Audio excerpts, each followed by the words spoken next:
कब किस कारण से बढ़ जाता है? जब हमारा पैनक्रियास प्रॉपर इंसुलिन या तो प्रोड्यूस नहीं कर रहा होता, या जो इंसुलिन प्रोड्यूस होता है वो हमारे शरीर में एब्जॉर्ब नहीं होता। इससे 3 तरह की डायबिटीज बेसिकली जन्म लेती है। Number 1, type 1 diabetes. आप इसे ध्यान से नोट भी कर सकते हैं। टाइप 1 डायबिटीज जिसमें हमारा पैनक्रियास इंसुलिन नहीं बनाता, इसे हम कहते हैं जुवेनाइल डायबिटीज। ये डायबिटीज जनरली बचपन में ही हमें पता चल जाती है और जनरली 20 साल की एज से पहले ये डायबिटीज डायग्नोस हो जाती है। यानी टाइप 1 डायबिटीज का विकार बचपन में ही पता चल जाता है और छोटे बच्चों को ही ये हो जाता है और उनका पैनक्रियास इंसुलिन प्रॉपरली प्रोड्यूस नहीं कर रहा।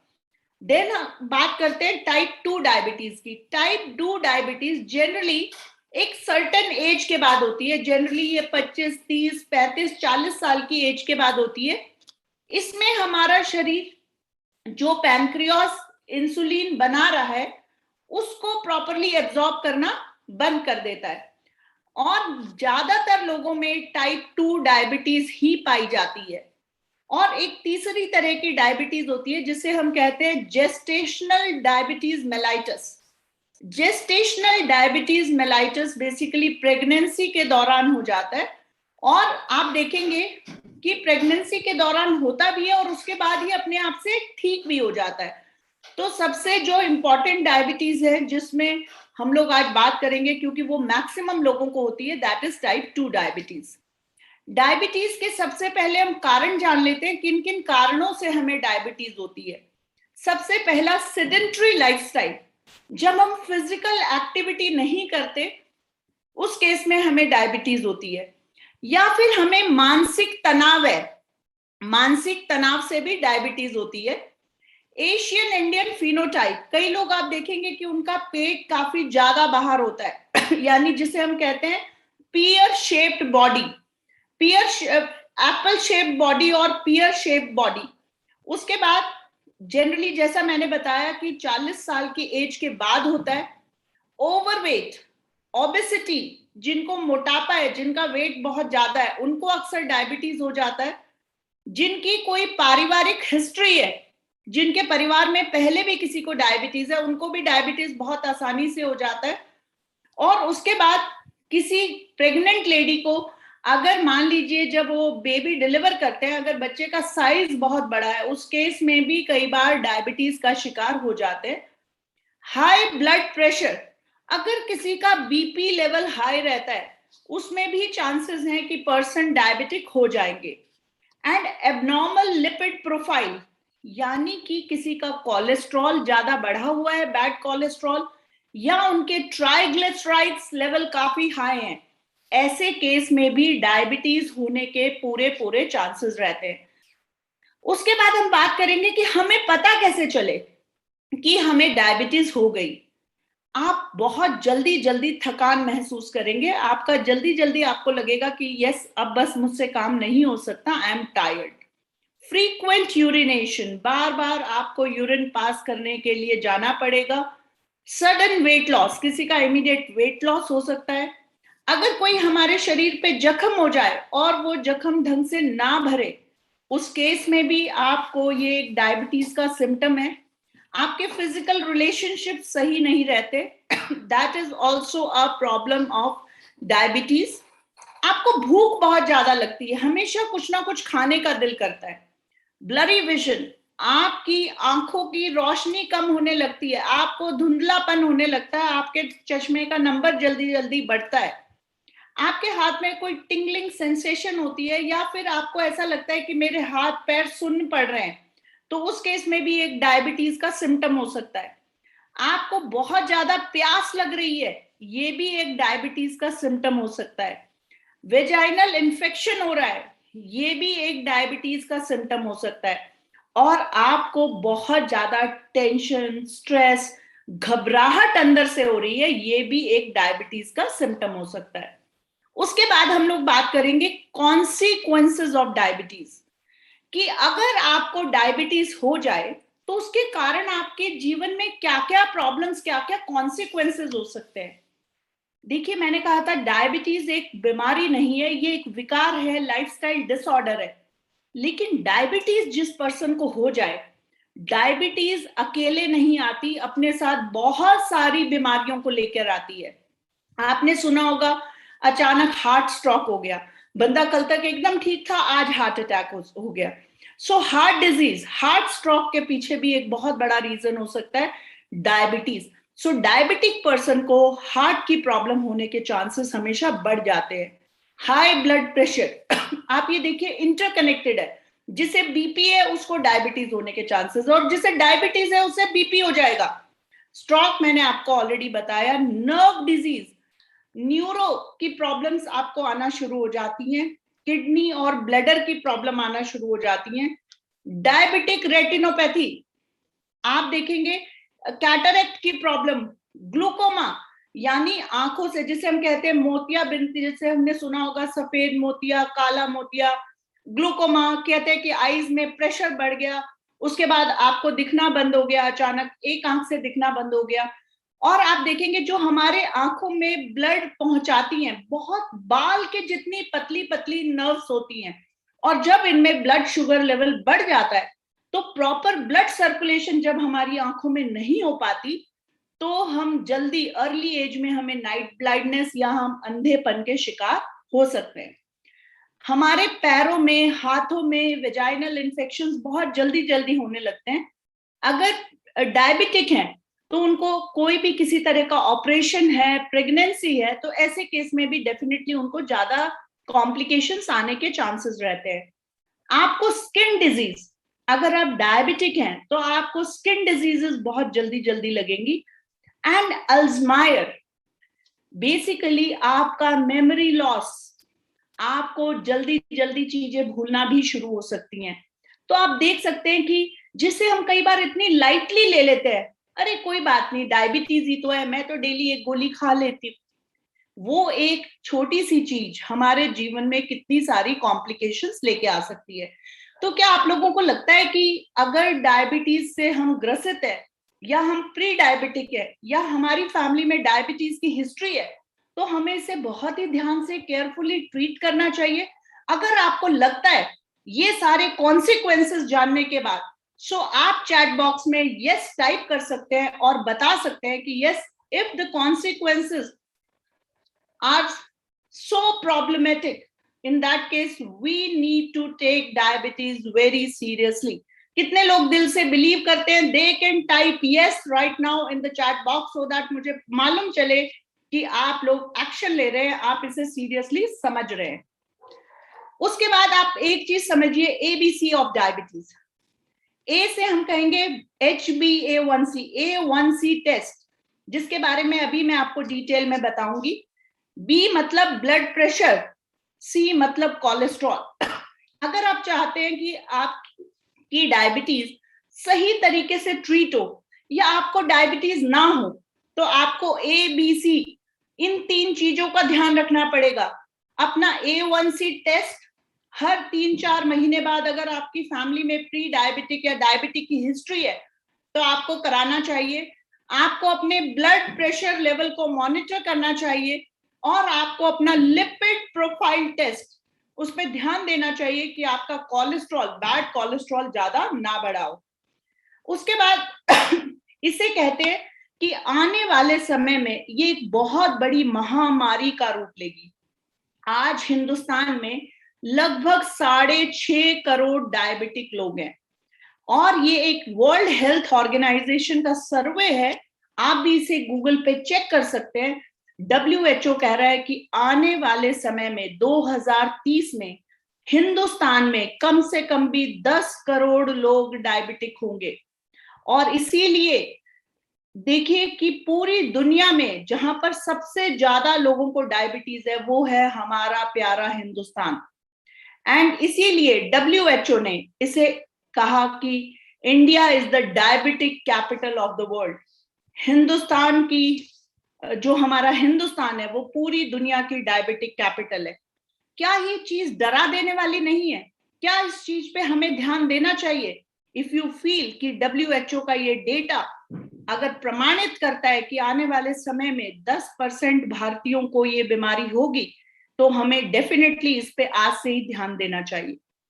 अब डायबिटीज हमें है या कुछ सिम्टम्स मैंने बताए, उसके सिवा अगर हमें डाउट है तो हमें कौन से टेस्ट कराने चाहिए?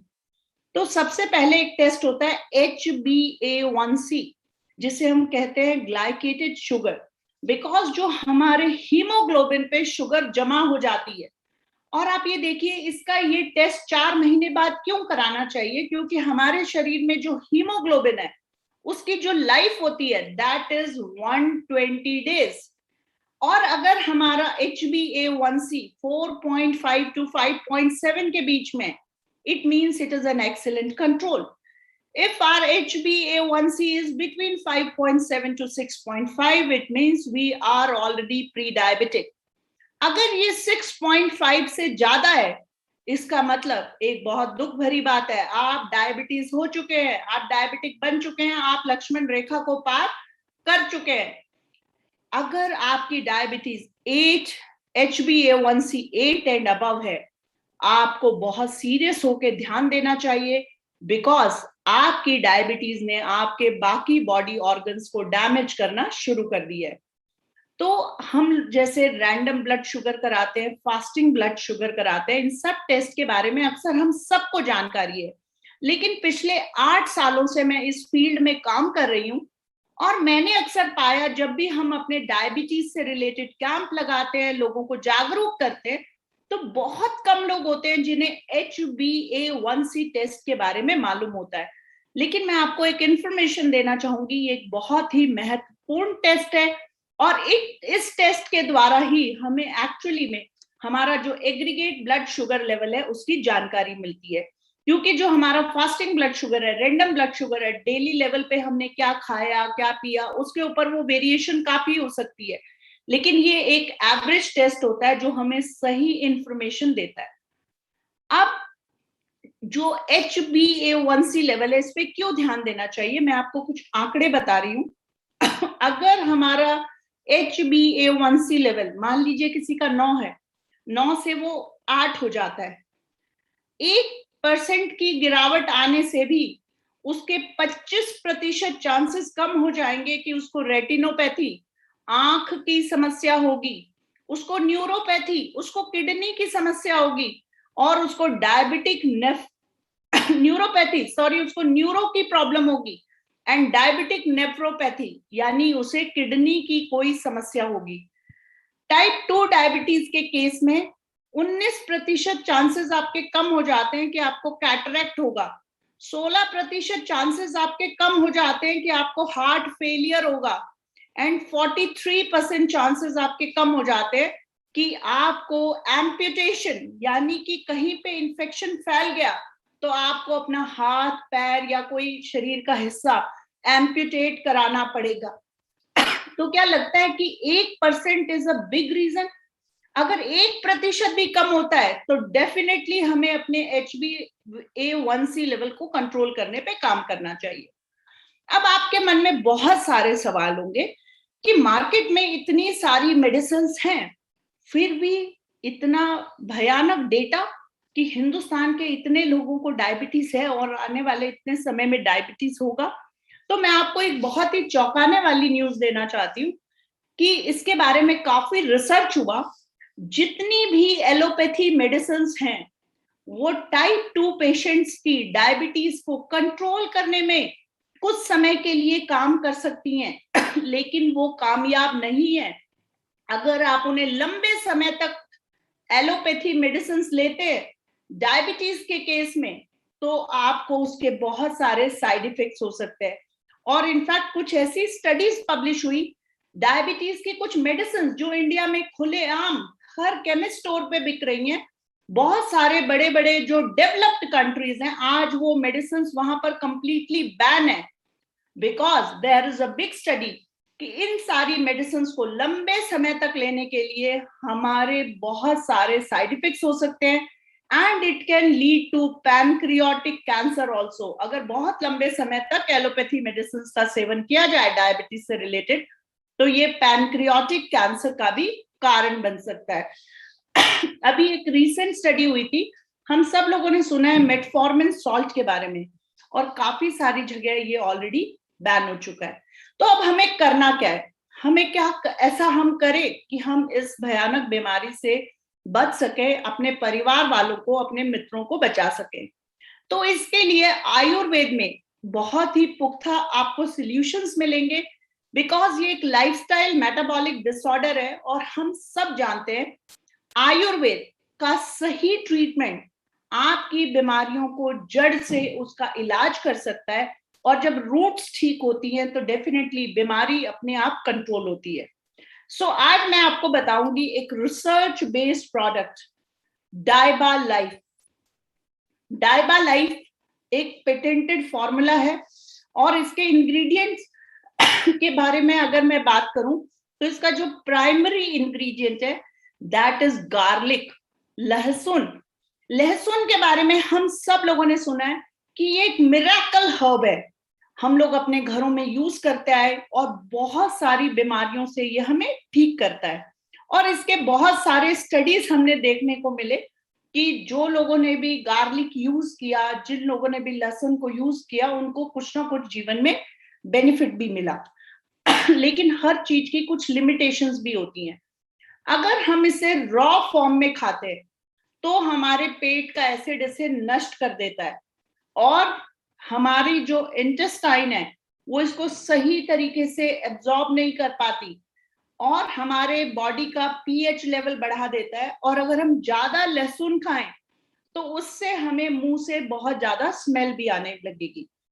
अच्छा, एक कच्चा लहसुन अगर हम खाते हैं, कई बार हम सोचते हैं इसे सब्जी में काट के डाल ले, इसकी चटनी बना दे किसी ना किसी, क्योंकि कच्चा लहसुन हर कोई इजीली नहीं खा पाता, तो कई बार लोग उसे पेस्ट बना के रख देंगे फ्रिज में और बाद में थोड़ा थोड़ा करके सब्जी में मिक्स करेंगे।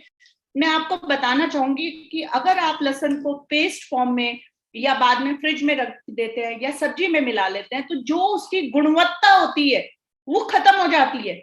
उसकी गुणवत्ता आपको, जब आप रॉ लहसुन क्रश करते हैं, क्यों क्रश करते हैं क्योंकि इसके अंदर एलिसिन और स्टेबलाइज्ड एलिसिन होता है, इसके अंदर एलिसिन होता है जिसे इस डाइबा लाइफ में स्टेबल किया गया, और जब हम उसे दांत से क्रश करते हैं उसके एक एंड पे होता है एलिन और दूसरे एंड पे होता है एलिनेज, और जब वो दोनों मिल जाते हैं क्रश होने से तभी वो एलिसिन बनता है। और ये जो एलिसिन बनता है ये सिर्फ एक आधे घंटे से 1 घंटे के लिए ही एक्टिव होता है। मान लीजिए हमने इसे पेस्ट बना के रख दिया, पीस के रख दिया, तो 1 घंटे आधे घंटे के बाद इसकी सारी गुणवत्ता खत्म हो जाएगी। जो लहसुन एक इतना मिरेकल हर्ब है, यहाँ पर आपको स्टेबलाइज्ड फॉर्म में दिया गया है डाइबा लाइफ में, and it is a patented formula. When I speak about stabilised allicin, सबसे पहली बात ये इजीली डाइजेस्ट होता है। टाइप 1 टाइप 2 डायबिटीज में दोनों में कार्य करता है, आपके कोलेस्ट्रॉल लेवल को भी बूस्ट कर आप मैनेज करता है, आपके इम्यूनिटी को भी बूस्ट करता है, आपके HbA1c लेवल को भी कंट्रोल करता है। उसके साथ साथ आपने देखा होगा कई बार हमारी आदत होती है कि हम डेली मतलब जब भी हमें कोई बीमारी होती है, चाहे खांसी हो जाए, जुकाम हो जाए, कुछ भी प्रॉब्लम हो जाए, हम फटाफट जाके कुछ एंटीबायोटिक्स खा लेते हैं जिससे कि हम जल्दी जल्दी ठीक हो जाएं, जबकि बाकी कंट्रीज में विदाउट डॉक्टर प्रिस्क्रिप्शन आपको एंटीबायोटिक मिल ही नहीं सकती।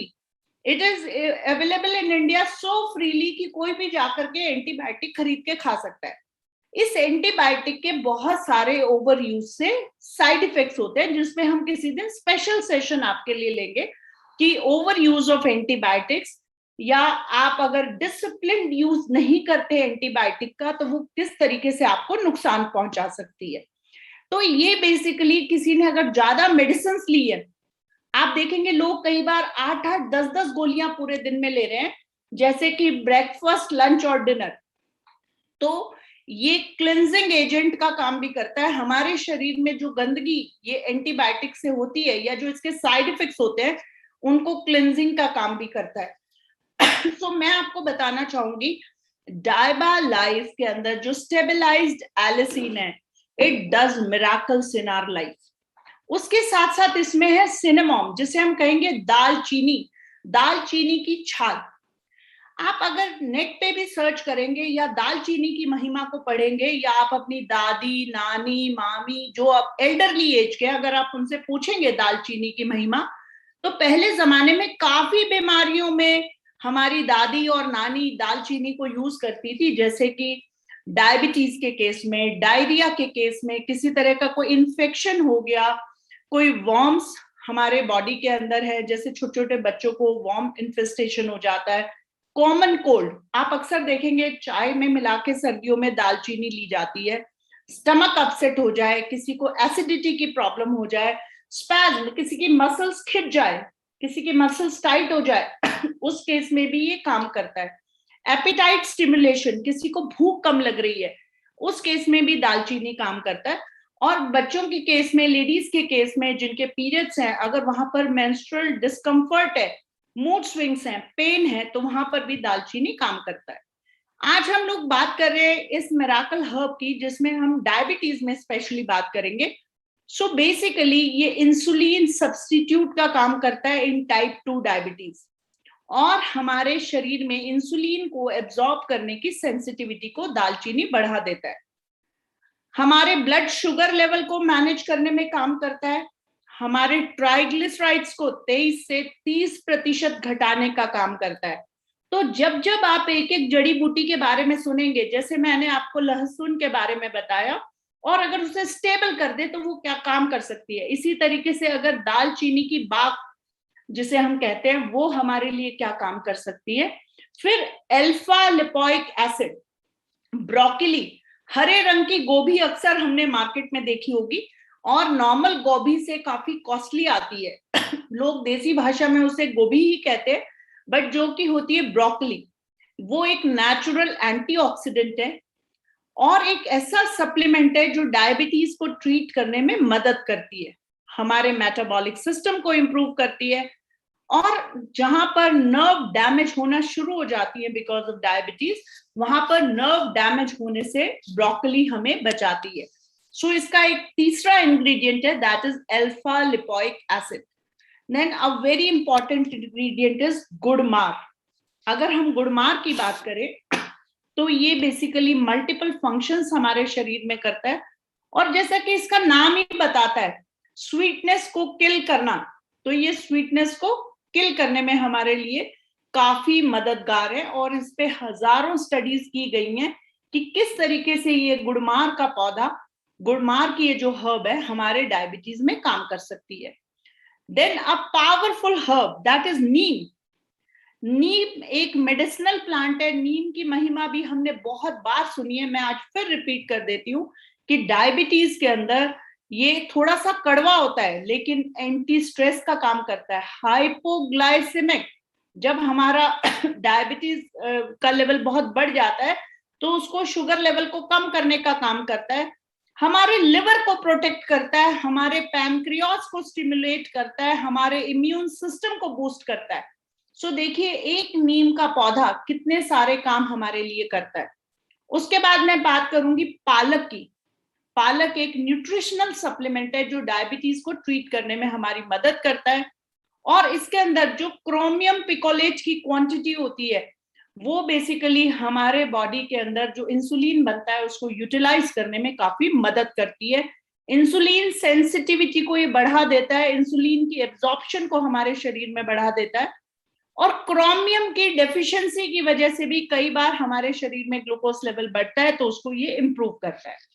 And last but not the least is areca nut, जिसे हम कहते हैं सुपारी, जो पान में अक्सर डलती है। आपने देखा होगा, अभी बहुत सारे लोग लक्ष्मी की पूजा भी करते हैं सुपारी से।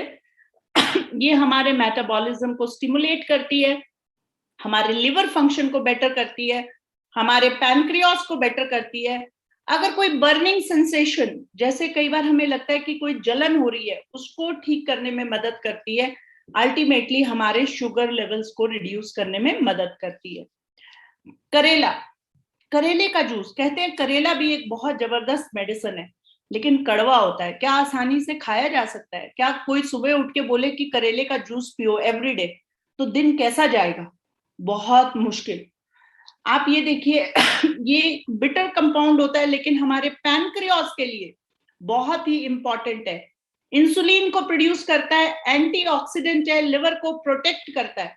अक्सर आपने सुना होगा अच्छी चीजें और अच्छी बातें और सच्ची बातें कई बार कड़वी होती हैं, इसलिए बहुत सारे लोगों को पसंद नहीं आती। लेकिन यहाँ पर आप देखिए, जितनी भी कड़वी चीजें है वो सब हमारे लिए बहुत जबरदस्त तरीके से काम करती है।